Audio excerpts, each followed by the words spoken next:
Hello, my name's Otto, and I'm a program facilitator for Winning Futures. We're in Metro Detroit, and we are a nationally renowned, award-winning expert at empowering high school students to succeed through mentoring, life skills development, workforce prep programs, and scholarship opportunities. And today, I'm going to walk you through a quick little fun activity about communication. So everybody who's watching can do this.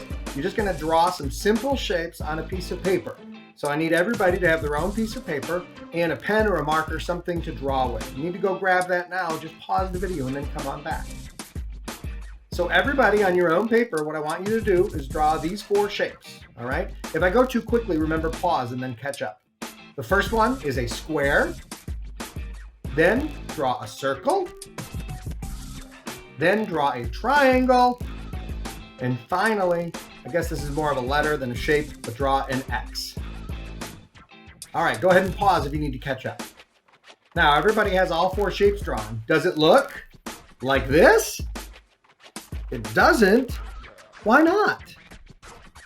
Because I didn't communicate very well with you that I wanted you to do a specific pattern. Heck, I didn't even communicate that there was a specific pattern.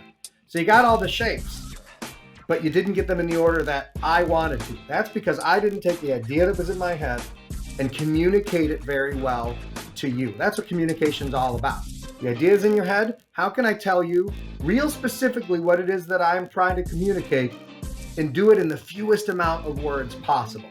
Communication is a huge tool. A lot of people get worried or stressed or freaked out when they have to talk in front of a group of people or answer a question in class.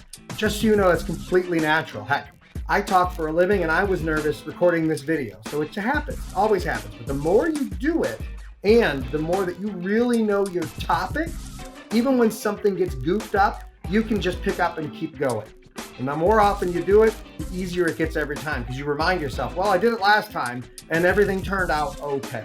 So I'm going to try to communicate now that pattern and see how close everybody can get. So you can flip your page over or do it on the same page if you want.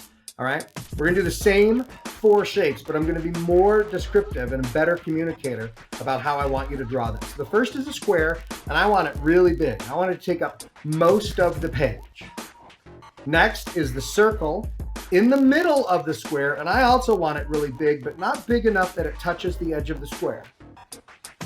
Next is the triangle. I want the triangle pointed up, and I want all 3 points of the triangle to touch the circle. So make sure it's inside the circle. And finally, the big X, and I want it to hit all 4 corners of the square. Go ahead and pause or rewind if you need to hear those instructions again. So now let's take a look. Is that it? You got pretty close to that, didn't you?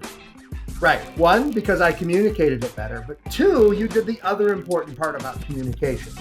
You listen.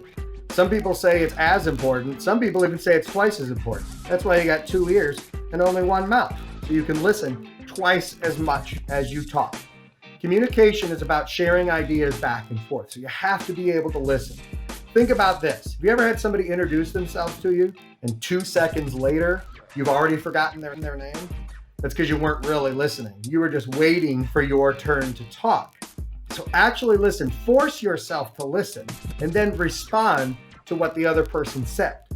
For instance, when somebody introduces themselves, somebody taught me this trick and it works great. Say their name out loud a couple times after they introduce themselves. That way you'll be easy to remember. Hi, my name's Rob. Oh, Rob, nice to meet you. What do you do, Rob? Tricky, right? Give it a try. All right, so we appreciate you spending your time here. If you want to see more about Winning Futures or more of these stay-home activities, we've got some on our website, which is www.winningfutures.org. Also want to make sure we thank Comcast and Xfinity On Demand for putting this all together. This has been Otto for Winning Futures. Make today a great day. The choice is yours.